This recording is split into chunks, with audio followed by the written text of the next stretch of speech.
crois qu'on continue à... En tout cas, il me semble que Macron pense qu'en manipulant quelques symboles, voilà, en tenant un discours, en disant que l'islam c'est très sympathique et tout ça, les musulmans ils vont dire ah bah voilà, c'est bien, maintenant vous voyez, donc il faut faire le bon diagnostic et choisir. Nous sommes dans les années 33, et les gens étaient prêts à les semaines minutes. Pas Hitler, pourquoi pas, on peut faire. Heureusement que Churchill a dit, voilà, si vous avez cherché la paix, vous avez voulu éviter, moi je crois, la guerre et le déshonneur, vous aurez la guerre et le déshonneur.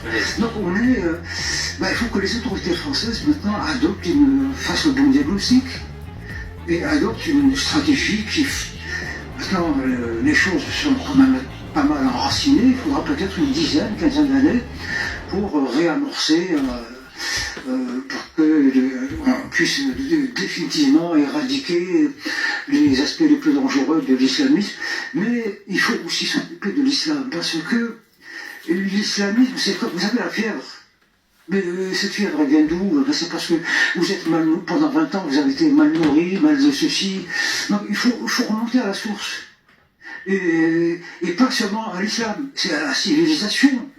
L'islam s'est construit dans une civilisation de bédouins. Comme le disait l'inventeur de la sociologie moderne, Ibn Khaldoun, les bédouins, c'est des pillards, la civilisation bédouine s'est bâtie sur ça, c'est des gens qui vivent dans le désert, comment ils se nourrissent? Ils peuvent rien cultiver. Alors, ils vivent sur les razzias, sur le pillage des caravanes. Et donc ça a créé un peuple de guerriers. Les pouvoirs qui se sont installés dans le monde arabe les ont utilisés, en les gardant à la périphérie. Ils permettent de protéger l'Empire contre les envahisseurs, les Mongols, les Huns, etc. Donc ils ont servi à cela. Je reviens à ce qui se passe sur le territoire actuellement. Il y a une expression qui est apparue dans le débat public ces dernières années, elle est théorisée par Gilles Kepel, celle du djihadisme d'atmosphère. C'est donc l'idée que le djihadisme se diffuse par bribes, par petits dosages dans la société française. C'est un peu ça que vous décrivez depuis tout à l'heure. Absolument. Je ne sais pas pourquoi on a pensé que l'islamisme cherchait à détruire les Français. Non, on cherchait à les convertir. Et ils ont développé des techniques très très élaborées. Par exemple, sur lesquels, cet aspect des choses sur lesquels ils ont beaucoup travaillé, c'est par exemple la question s'était posée, est-ce qu'on convertit les individus ou est-ce qu'on convertit le pays? Ils ont pensé que c'était beaucoup plus efficace de convertir l'environnement, islamiser l'environnement. Si vous vivez dans un pays musulman, dans cet environnement, il y a de fortes chances que dans 10 ans vous soyez musulman. Vous allez vous convertir. Et c'est ça que personne ne vient vous l'imposer. Alors cela passe, j'imagine, par les prêches de certains imams. Dans l'actualité, vous l'avez vu, l'épineux sujet de leur formation. Depuis le 1er janvier, la France n'accepte plus sur son sol les imams dits détachés, donc ces prêcheurs qui officient en France mais qui sont envoyés par d'autres pays qui les rémunèrent. Est-ce que c'est une décision de bon sens selon vous? Au moment où ils l'ont prise, ils ont pensé que oui. C'est ces jeunes qui sont livrés à eux-mêmes dans les quartiers. Si on pouvait les rassembler quelque part, soit dans des clubs sportifs, et donc on a joué aussi cette carte, les mettre sous la protection des conseils des grands frères, etc., etc. Et puis ceux qui allaient vers la mosquée, on s'est dit, si on contrôle l'imam, on peut finalement essayer de récupérer de cette jeunesse en une grande partie. Alors, mais les imams de la France, on ne sait pas fabriquer un imam. On ne sait pas. Donc ils sont dressés. D'où cette question des imams détachés. Certains viennent justement, une bonne partie viennent justement d'Algérie, de votre pays, et ce que l'on pointe du doigt, c'est l'influence des frères musulmans sur la formation de ces imams. Parce que tous les imams algériens sont formés soit en Arabie, soit parce que beaucoup préfèrent être, et en général tous, ils vont, par exemple, chez Rumi, par exemple, quand il était un jeune tunisien, puis à un moment donné, il a envie d'être imam. Il a trouvé partout pour il est parti à Peshawar, il a donc passé des années, 10 années de sa vie, là-bas, dans une sorte de, j'allais dire, une mosquée pour attirer les gens. Et donc là, il a été islamisé. Bon, heureusement, il n'a pas versé quand il est revenu en France, il a compris plein de choses et qu'il est devenu ce que l'imam que nous connaissons et que nous aimons bien. Et quelle est l'influence des frères musulmans sur les imams en France?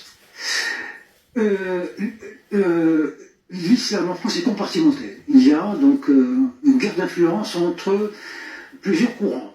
Alors, si on peut prendre une minute, alors, il y a une guerre entre ceux qui se considèrent comme étant les dépositaires légitimes de l'islam. Alors, c'est les Saoudiens. L'islam est né en Arabie, le Coran est en arabe, donc ils se considèrent comme seule source de légitimité pour conduire l'islam. Les chiites, qui considèrent les sunnites comme ayant trahi la parole des prophètes, se considèrent comme seuls légitimes. Mais ce qui est vrai, historiquement, les chiites sont beaucoup plus proches du discours du prophète que les sunnites. Et puis, le dernier en date, c'est la Turquie. Le dernier califat dans le monde, c'était le califat ottoman, qui était donc démantelé par les Occidentaux. Et donc voilà, 3 têtes qui réclament la conduite de l'islam. Ils se bagarrent entre eux, ils se bagarrent. Et puis là, depuis quelques années, ils sont absolument effrayés. Il est en train de naître quelque part un islam totalement différent, qui n'est pas natif des pays musulmans, c'est l'islam occidental, et notamment français. Il est né dans un environnement démocratique, cultivé, les universités, etc. Et que devient-il alors cet islam? Eh bien, il est en train de monter, et donc il veut plus de contact avec l'islam d'Algérie ou l'islam de Turquie, mais qui n'abandonne pas la partie. L'Algérie ne va pas lâcher, elle tient la mosquée de Paris, et elle a quand même, sur les 4000 mosquées en France, elle dirige au moins 2000 mosquées, le Maroc autant un peu moins, la Turquie autant un peu moins. Et donc, c'est devenu un lutte-combat entre des légitimités historiques et des centres de pouvoir, voilà, émanant d'Algérie, de trucs à droite, à gauche. Alors, on va parler de votre livre, Walem Sorsad. Je voudrais d'abord qu'on dise un mot très rapidement sur ce qui se passe au Moyen-Orient, sur les résurgences de ce conflit israélo-palestinien en France. Entre le 7 octobre et le 30 octobre, 819 actes antisémites ont été recensés sur le territoire national, d'après le ministre de l'Intérieur, Gérald Darmanin. Y a-t-il, selon vous, un lien évident entre ces événements et ce qu'il se passe en Israël?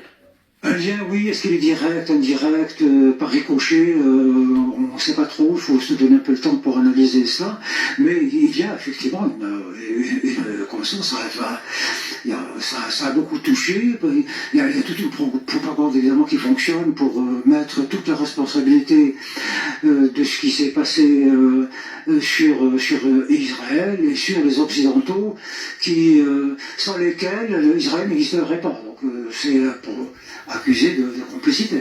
Voilà. Et peut-être on n'accuse pas le gouvernement français, mais on accuse les Juifs de France. Et on pense qu'effectivement, ils ont une lourde influence sur la France. Mais moi, je pense que ça va s'aggraver parce que si on réfléchit, qu'est-ce qui peut arrêter cette guerre? Les Israéliens ne peuvent pas arrêter.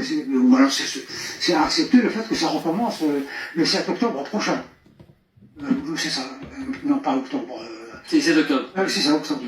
Voilà, sinon, Israël est dans une situation de faiblesse inouïe. Elle est critiquée de l'intérieur. Donc, elle a été critiquée que de l'extérieur, elle a appris à faire. Maintenant, ça vient de l'intérieur et des couches vraiment.